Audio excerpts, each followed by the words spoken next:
क्या अपर्णा यादव यहाँ से सपा में वापसी कर सकती हैं। हालांकि ऐसा गुंजाइश बहुत कम है, अगर वो वापसी कर सकती हैं तो हो सकता है कि ये सीट उनके लिए भी छोड़, क्योंकि यहाँ पर जो भारतीय जनता पार्टी है वो भरोसा नहीं जता पा रही है कि आखिरकार अगर अपर्णा को करहल की सीट पर मैदान में उतारा भी जाए तो क्या अपर्णा यादव उसके लिए यादव की यहाँ पर वापसी हो जाती है और उनको दोबारा यहाँ पर करहल की सीट से यहाँ पर चुनाव लड़वाया जाता है, तो ये भारतीय जनता पार्टी के लिए बहुत बड़ा झटका साबित हो सकता है। और ऐसे में यहाँ पर अपर्णा यादव की वापसी से जो उनके हिस्से का यादव वोट बैंक है वो भी साथ। नमस्कार, मैं नाज़मीन खान और आप देख रहे हैं SPN 9 न्यूज। बेशक चुनाव आयोग ने उत्तर प्रदेश की 10 विधानसभा सीटों पर होने वाले उपचुनावों को लेकर तारीखों का ऐलान न किया हो, लेकिन समाजवादी पार्टी के राष्ट्रीय अध्यक्ष अखिलेश यादव ने लोकसभा चुनाव जीतने के बाद अपने हौसले और भी ज्यादा बुलंद कर लिए हैं और राष्ट्रीय अध्यक्ष अखिलेश यादव अब तय करते हुए नजर आ रहे हैं कि आखिरकार जिन 10 विधानसभा सीटों पर उपचुनाव होंगे, आखिरकार उन सीटों पर चुनाव लड़ता हुआ कौन नजर आएगा, यादव चेहरा कौन होगा। ऐसे में सपा की तरफ से तेज प्रताप यादव और सोबरन यादव का नाम सुर्खियों में है। अभी तक मोहर किसी पर नहीं लग पाई है, लेकिन भारतीय जनता पार्टी ने एक बार साबित कर दिया है कि अपर्णा यादव उनके लिए कोई बड़ी जिम्मेदारी नहीं है, अपर्णा यादव उनके लिए कोई जीत नहीं दिला पाएगी। इसलिए एक बार फिर से भारतीय जनता पार्टी इन उपचुनावों में भी अपर्णा यादव को साइड करती हुई नजर आ रही है। दरअसल आपको बता दें कि भारतीय जनता पार्टी की तरफ से मंथन शुरू हो चुके हैं कि आखिरकार उपचुनावों में किसे उतारा जाए। ऐसे ही मैनपुरी की करहल विधानसभा सीट पर अनुजेश प्रताप सिंह का नाम सुर्खियों में है, जो आजमगढ़ के समाजवादी पार्टी के सांसद धर्मेंद्र यादव के बहनोई हैं। सपा से नाता रहा है, पारिवारिक संबंध रहा है, लेकिन अब भारतीय जनता पार्टी परिवार के खिलाफ ही परिवार को उतारने की कोशिश कर रही है, लेकिन उस लिस्ट में अपर्णा यादव नहीं है। आखिरकार क्यों, इससे जुड़े हुए तमाम सवाल बन जाते हैं। न्यूज रूम में मौजूद हैं, तमाम सवालों के जवाब खंगालने की कोशिश करेंगे। अमन सर मेरे साथ मौजूद हैं, जानने की कोशिश करते हैं कि आखिरकार भारतीय जनता पार्टी एक नाम को लेकर सामने आई है। अमन सर, जैसे कि बात करें, अनुजेश प्रताप सिंह सपा का हिस्सा रहे हैं 2017 तक, लेकिन 2017 के बाद भारतीय जनता पार्टी की तरफ चले जाते हैं क्योंकि अखिलेश यादव पार्टी की गतिविधियों के विरुद्ध जाने के खिलाफ निष्कासित कर देते हैं। अब वही अनुजेश प्रताप सिंह धर्मेंद्र यादव के बहनोई भी हैं। अब भारतीय जनता पार्टी उनके नाम को भी आगे करती हुई नजर आ रही है। क्या ऐसे में अपर्णा यादव को साइड कर दिया गया है वाकई? देखिए बिल्कुल, अगर रिश्ते की बात करें तो अपर्णा यादव से घनिष्ठ रिश्ता शायद नहीं होगा, तो जाहिर बात है कि देखिए एक हद तक रिश्ते काम आते हैं, एक हद तक कह सकते हैं जो पारिवारिक जो चीज़ें हैं वो काम आती है। लेकिन सच्चाई ये है कि अब चाहे अपर्णा हो या दूसरे कोई नेता हों, वो जब तक सपा में थे तब तक सपा के थे, लेकिन अभी अगर वो बीजेपी के अंदर हैं तो यहाँ पर जाहिर बात है कि बीजेपी के लिए उनकी सोच होगी, बीजेपी के लिए उनकी कहीं ना कहीं जो जीत की मंशा है वो नजर आएगी। लेकिन महत्वपूर्ण सवाल देखिए, जिस तरह से बीजेपी अब लगभग उत्तर प्रदेश में आधी से अधिक सीटें हार गई, तो उनका ये मकसद ज़रूर होगा कि अगर 10 से 12 सीटें या यूँ कहें कि 17 के आसपास सीटों पर अगर उपचुनाव होता है तो यहाँ पर लगभग 8-10 सीटें वो जीतना चाहेंगे ताकि उसकी भरपाई करते हुए नजर आ जाएं, क्योंकि अयोध्या की भी इसमें एक सीट है। तो ऐसे में हर एक सीट के ऊपर, कल भी आपने देखा राहुल गांधी ने जिस तरह से अयोध्या को लेकर बीजेपी के ऊपर तंज कसा लगा था, उनके ऊपर हमलावर रहे, तो ऐसे में बीजेपी की कोशिश ज़रूर होगी कि जो सीट खाली हुई है अवधेश प्रसाद की, उसके ऊपर वो जीत दर्ज करें ताकि कुछ जख्मों पर उनकी मरहम लग सके, क्योंकि अयोध्या का जो जख्म है बीजेपी के लिए वो भरने को नहीं आ रहा और लगातार कहीं ना कहीं उनके लिए ये जो कह सकते हैं कि एक जो खराब सपना होता है उसकी तरह दिखाई पड़ रहा है। और ऐसे में कोशिश उनकी रहेगी कि वो किसी भी तरह से अयोध्या को जीतते हुए नजर आए। वहीं सपा की कोशिश ये है कि किसी भी तरह से वो अयोध्या और करहल की जो सीटें हैं उसके ऊपर जीत दर्ज करते हुए नजर आ जाए। तो देखिए अभी रणनीति बनना शुरू हो गई है, बिसात बिछना शुरू हो गई है और ऐसे में 1 से 2 महीने के अंदर हो सकता है इन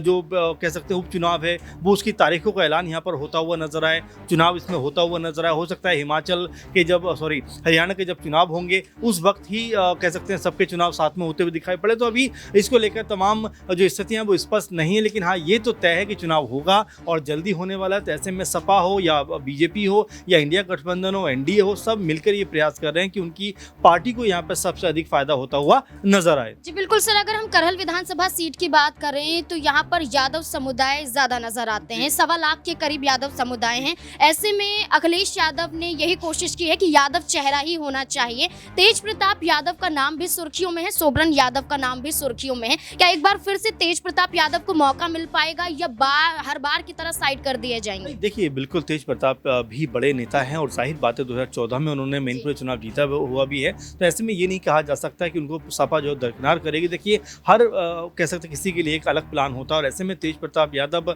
पहले से शायद बात को लेकर उनको बोला गया होगा कि भाई मैं लोकसभा में जाऊंगा, अगर ये सीट खाली होती है इस पर आप चुनाव लड़ोगे। तो ऐसे में सपा की जो रणनीति है वो साफ तौर पर दिखाई पड़ रही है कि तेज प्रताप यादव के साथ में वो जाएंगे और जिस तरह की अटकलें हैं कि क्या अपर्णा यादव यहाँ से सपा में वापसी कर सकती हैं, हालांकि ऐसा गुंजाइश बहुत कम है। अगर वो वापसी कर सकती हैं तो हो सकता है कि ये सीट उनके लिए भी छोड़ दी जाए, लेकिन फिलहाल अभी इसकी कह सकते हैं चर्चाएं बहुत ना के बराबर है। लेकिन कह सकते हैं हर बार ये चर्चा उठ के खड़ी हो जाती है कि क्या इस बार बीजेपी अपर्णा यादव को टिकट देती हुई नजर आएगी। अगर टिकट नहीं मिलता है तो फिर क्या अपर्णा जो है सपा की तरफ वापसी करेंगी। तो ऐसे कई सवाल हैं जो अभी जस के तस बने हुए हैं, लेकिन हाँ ये जरूर कहा जाएगा कि तेज प्रताप के नाम पर हो सकता है सपा जो है मोहर लगाती हुई नजर आए। तेज प्रताप यादव को लेकर सपा तैयार तो है, लेकिन भारतीय जनता पार्टी अपर्णा यादव को लेकर तैयार नहीं है। जैसे कि पहले भी कहा गया कि अनुजेश प्रताप सिंह का नाम सुर्खियों में है कि करहल विधानसभा सीट से वो चुनाव लड़ सकते हैं और सपा के खिलाफ उतर सकते हैं, लेकिन अपर्णा यादव आखिरकार क्यों नहीं? भारतीय जनता पार्टी के खाते में जिताऊ सीटें 3 आती हैं, एक आरएलडी के खाते में आती है, एक संजय निषाद के खाते में आती है और 5 सीटें समाजवादी पार्टी के खाते में आती हैं। और वैसे में देखा जाए तो अब आरएलडी और संजय निषाद की बात करें तो वो एनडीए का हिस्सा बन चुके हैं, लेकिन भारतीय जनता पार्टी की बात करें तो 3 सीटें उनके पास हैं। क्या अपर्णा यादव को लेकर जो करहल विधानसभा सीट पर उनका नाम चर्चाओं में नहीं है तो क्या 2 और सीटों पर होगा, या एक बार फिर से अपर्णा यादव को लोकसभा चुनाव की तरह और 2022 के विधानसभा चुनाव की तरह साइड कर दिया जाएगा? शालिनी मेरे साथ मौजूद है। शालिनी, क्या लगता है अनुजेश प्रताप सिंह का नाम करहल विधानसभा सीट के लिए भारतीय जनता पार्टी आगे कर रही है? अपर्णा यादव भी हो सकती थी अगर परिवार के खिलाफ ही चुनाव लड़ाना था, लेकिन अपर्णा यादव को हर बार भारतीय जनता पार्टी साइड करती हुई नजर आती है, दरकिनार करती हुई नजर आती है। क्या ये कारण है कि अपर्णा यादव का कोई भी राजनीतिक बैकग्राउंड नहीं है, सिर्फ वो यादव परिवार से है, सिर्फ इसलिए ही उन्हें भारतीय जनता पार्टी में एक हिस्सा बनाया गया? क्या लगता है? नाज़मीन, यहाँ पर जिस प्रकार से भारतीय जनता पार्टी अपर्णा यादव को लेकर किसी भी प्रकार का निर्णय लेती नजर नहीं आ रही है, यहाँ पर सिर्फ यही कयास लगाए जा रहे हैं कि क्या अपर्णा यादव को टिकट दिया जाएगा, इन 10 सीटों में से किसी भी सीट पर अपर्णा यादव को मैदान में उतारा जाएगा। तो इस तरीके पर अभी तक ये कह सकते हैं कि कोई आधिकारिक बयान सामने आ ही नहीं रहा है कि अपर्णा यादव को उपचुनाव में मैदान में उतारा जा सकता है। लोकसभा चुनाव बीत चुके हैं, वहां पर भी यही देखा गया कि अपर्णा यादव को टिकट नहीं मिला। टिकट देना चाह रही थी भारतीय जनता पार्टी मैनपुरी से, लेकिन अपर्णा यादव ने मना कर दिया। अब जिस प्रकार से अपर्णा यादव ने मना किया है कि वो अपने परिवार के खिलाफ नहीं जाएंगी, तो ये कह सकते हैं कि ये जो उन्होंने परिवार के खिलाफ जाने से इनकार किया, कहीं ना कहीं यही बयान उनकी मुश्किलें अब बढ़ाता दिखाई दे रहा है, क्योंकि यहाँ पर जो भारतीय जनता पार्टी है वो भरोसा नहीं जता पा रही है कि आखिरकार अगर अपर्णा को करहल की सीट पर मैदान में उतारा भी जाए तो क्या अपर्णा यादव उसके लिए तैयार होंगी, अपने परिवार के खिलाफ जाने के लिए तैयार होंगी।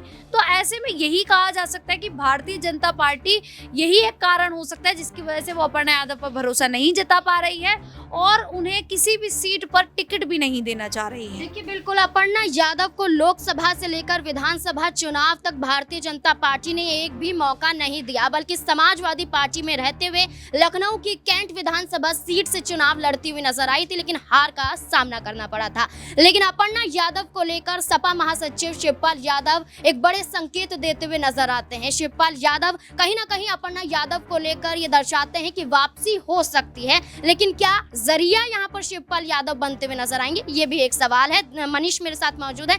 मनीष, क्या लगता है, जिस तरीके से शिवपाल यादव ने लोकसभा चुनाव के प्रचार के दौरान अपर्णा यादव की तारीफ की, अपर्णा यादव को लेकर कहा संस्कार बरकरार हैं अभी भी, और वहीं ये भी दावा किया कि सपा में आती हैं तो बड़ी जिम्मेदारियां दी जाएंगी। मुलाकात भी लोकसभा चुनाव से पहले अपर्णा यादव शिवपाल यादव की होती हुई नजर आई। क्या संकेत है कि शिवपाल यादव के जरिए ही अपर्णा यादव की अगर वापसी होती है सपा में तो होती हुई नजर आएगी? जी बिल्कुल, यहाँ पर जिस तरीके से शिवपाल यादव और अपर्णा यादव की मुलाकात का आपने जिक्र किया नाज़मीन, वो लोकसभा चुनाव से पहले भी मुलाकात हुई थी। तो ऐसे में देखा जा सकता है कि समाजवादी पार्टी कितनी सजग है अपर्णा यादव को लेकर। यहाँ पर देखा जा रहा है कि अब तक आप देखिए यहाँ पर किसी भी प्रत्याशी का ऐलान नहीं किया गया है समाजवादी पार्टी की तरफ से। तो ऐसे में देखा जा सकता है कि करल विधानसभा सीट से जो जिस तरीके से अखिलेश यादव ने कहा था, शिवपाल यादव ने कहा था कि अपर्णा यादव को वो चुनाव लड़वाना चाहते हैं अगर अपर्णा यादव वापसी करती हैं सपा में। तो अगर अपर्णा यादव की यहाँ पर वापसी हो जाती है और उनको दोबारा यहाँ पर करल की सीट से यहाँ पर चुनाव लड़वाया जाता है तो ये भारतीय जनता पार्टी के लिए बहुत बड़ा झटका साबित हो सकता है। और ऐसे में यहाँ पर अपर्णा यादव की वापसी से